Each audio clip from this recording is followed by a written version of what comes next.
Olá, sejam muito bem-vindos para mais um vídeo. E no vídeo de hoje eu vou fazer um resumo sobre o que foi a Revolução Francesa. E esse vídeo é muito especial porque ele é a pedido de uma das inscritas do nosso canal, a Jennifer.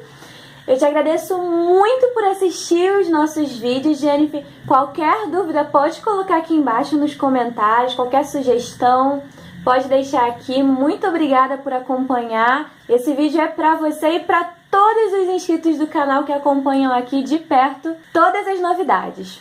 Se você tem alguma matéria que você tem uma curiosidade, ou você vai fazer uma prova e precisa de um resumão da matéria, é só deixar nos comentários que assim que eu puder, eu vou sim atender os seus pedidos e vou fazer um vídeo sobre a matéria que vocês desejarem. Ah, e se você ainda não se inscreveu no canal, desce aqui, clica no botãozinho inscrever-se, ativa o sininho para você receber as notificações de todos os vídeos e tá por dentro das novidades do nosso canal. Deixa o like e pausa que lá vem história!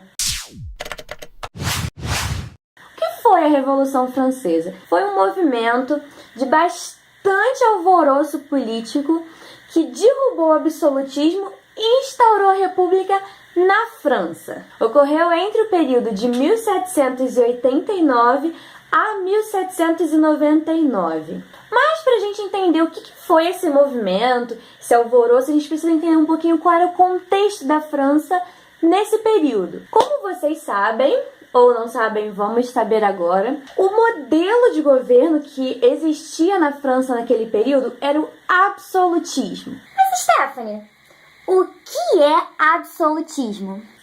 Absolutismo é uma forma de governo no qual existe um monarca e esse monarca, esse rei, ele detém o poder absoluto. Então ele tem o poder de convocar parlamento, como era no caso da França, ele poderia convocar os estados, ele poderia ter um parlamento, mas ele mandava. Então se ele decidisse que ele não queria que as coisas fossem do jeito que o povo quer, ele botaria do jeito que ele quisesse. Ele poderia fazer o que ele quisesse. Ele detinha todos os poderes na mão dele. E esse era um modelo que não apenas se restringia à França. Várias outras nações europeias naquele período tinham esse sistema de governo também. Mas o que aconteceu além disso? Aconteceu que um pouquinho antes desse período existiu um movimento dos iluministas, que eram aqueles que questionavam o poder absoluto do monarca. Aqueles que não eram da camada mais popular, que eram também nobres, muitas vezes burgueses, mas que eles olhavam para esse sistema e eles questionavam. Essa coisa de uma pessoa só com poder absoluto, eram aquelas pessoas que questionavam o poder da igreja, aquela ideia de pensar o mundo por uma ótica teológica, ou seja, ver que todas as respostas estão em Deus, estão na Bíblia. Eles acreditavam que você não tem que aceitar as coisas como são, você tem que questionar. Só através da razão que você pode alcançar um conhecimento confiável. Eles acreditavam que antes deles, o que eles viam naquela sociedade, todo esse sistema de absolutismo, todo esse sistema de mercantilismo, todo esse modelo de sociedade que existia naquele período era um modelo que estava nas trevas. Por quê? Porque eles estavam nas trevas porque eles não tinham conhecimento. Através desse movimento, que foi o iluminismo, eles acreditavam que eles estavam trazendo luz para a sociedade. Por isso o nome iluminismo. E isso influenciou bastante nesse movimento que foi a Revolução Francesa. Além do mais, o modelo econômico vigente na França naquele período era um modelo denominado mercantilismo. E como era esse modelo? Lembra que eu falei que o rei ele era absoluto, que ele mandava em tudo que ele queria? Então, o rei também mandava na economia. Então, quando o rei queria, ele poderia intervir na economia. Mas qual era o problema? O problema é que a França estava quebrada. Ela não tinha dinheiro. As pessoas estavam passando por um período de muita fome. E com a fome, as pessoas começam a questionar mais. Além da grande circulação dessas ideias iluministas na sociedade, há um desejo muito grande de mudança. E o rei, percebendo que em algum momento eles iam começar a questionar demais o seu poder, o que ele faz para tentar solucionar esse problema? Ele convoca os Estados Gerais. E o que eram os Estados Gerais? Eram representantes de cada camada daquela sociedade. Ou seja, ele convocou uma assembleia tanto com pessoas representantes do clero, como representantes da nobreza e também representantes do terceiro estado, ou seja, da população. O problema é que toda vez que ele convocava os Estados Gerais, isso não é uma coisa inédita nesse período, ele já convocou antes, toda vez que era convocado os Estados Gerais, o povo, o terceiro estado, ele era sempre voto vencido. Por quê? Porque o clero, que são os representantes da igreja, e os nobres, eles juntavam os seus votos. Então, o terceiro estado era sempre voto vencido.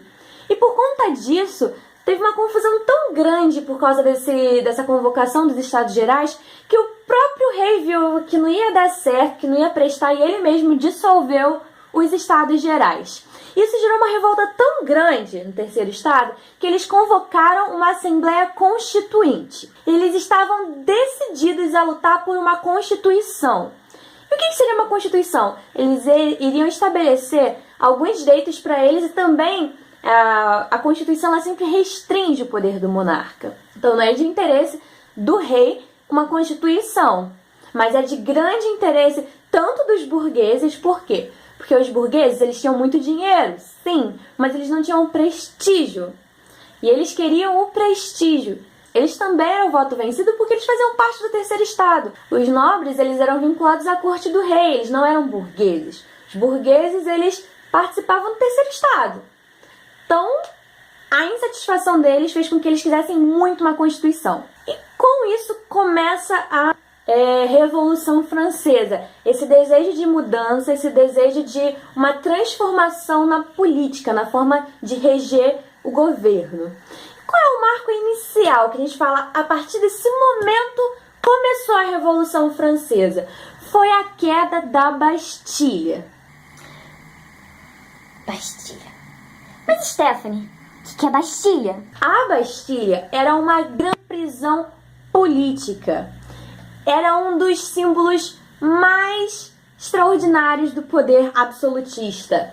A queda da Bastilha significa a tomada da Bastilha pelo terceiro estado.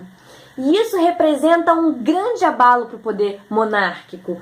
Por isso que nós falamos que o início da Revolução Francesa é com a queda da Bastilha. Outro fator importante para a Revolução Francesa foi a Declaração dos Direitos do Homem e do Cidadão. Isso muito movidos pelas ideias iluministas. Mais uma vez, o iluminismo influenciando nesse movimento teve uma proporção extraordinária. E essa declaração dos direitos do homem e do cidadão ocorreu no ano de 1789. E o que se tratava esses direitos? Falava dos direitos inalienáveis do homem. O que quer dizer inalienáveis? Esse palavrão, esse trava-língua, quer dizer que são direitos que você não pode tirar de nenhum homem. Todos têm que ter esse direito. E o direito era a igualdade, a propriedade privada, direito à liberdade. Tudo isso era o desejo, era um intento daquele terceiro estado que eles não tinham. Tanto que o lema da Revolução Francesa ficou conhecida como liberdade, igualdade e fraternidade, justamente porque era algo que eles ansiavam e lutavam muito para conseguir. Em 1791 é instaurada a primeira Constituição Francesa, e essa Constituição ela começa a atender os direitos da burguesia também. E acontece que em 1792 o rei ele é pego tentando fugir e fazer complô com outra nação. Ele é acusado de traição e ele é decapitado. Com isso é instaurado a República na França. Inicia-se assim o período de convenção. O que foi esse período de convenção? Foi um período no qual quem esteve no poder foram os girondinos. E esse nome, girondinos, ele corresponde a uma camada da sociedade composta por antigos nobres e burgueses. Eles eram conservadores e eles não queriam toda essa igualdade de direitos que tanto lutaram no início.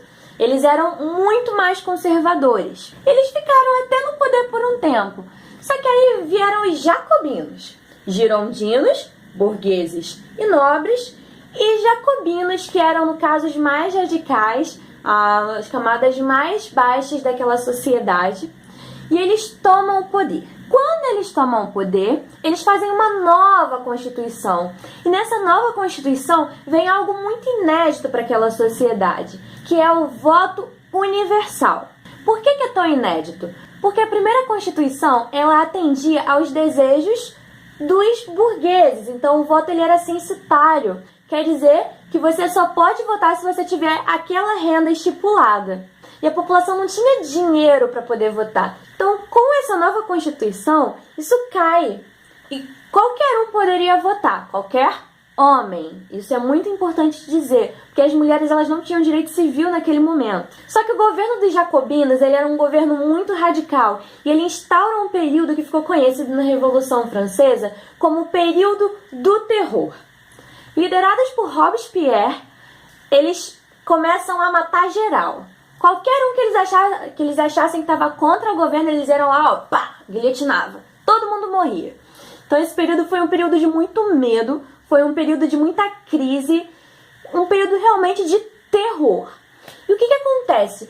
Por ser tão radical, mas tão doido, Robespierre, ele perde apoio até mesmo dos seus próprios companheiros. E em 1794, ele é preso e ele é guilhotinado também. Em 1795, os girondinos eles retornam ao poder e eles instituem um período que ficou conhecido como diretório. Houve um retrocesso, assim, porque vários direitos que eles tinham conseguido, como uma igualdade maior através do voto universal, foi perdido com o retorno do voto censitário. Só que esse período ele não durou muito. E eu pergunto a você, por que esse período não durou muito? Se você chutou Napoleão Bonaparte, você acertou. Porque em 1799, Napoleão, que era um militar francês, ele assume o poder e com isso se inicia o período napoleônico. Foi isso, gente. Em breve teremos um vídeo sobre o que foi o período napoleônico. Se vocês gostaram, não esquece de deixar o like para ajudar aqui no canal. Deixa seus comentários se você ficou com alguma dúvida, que eu vou responder aos comentários. E é isso, compartilhem com seus amigos. Muito obrigada por acompanharem. Um beijo, tchau!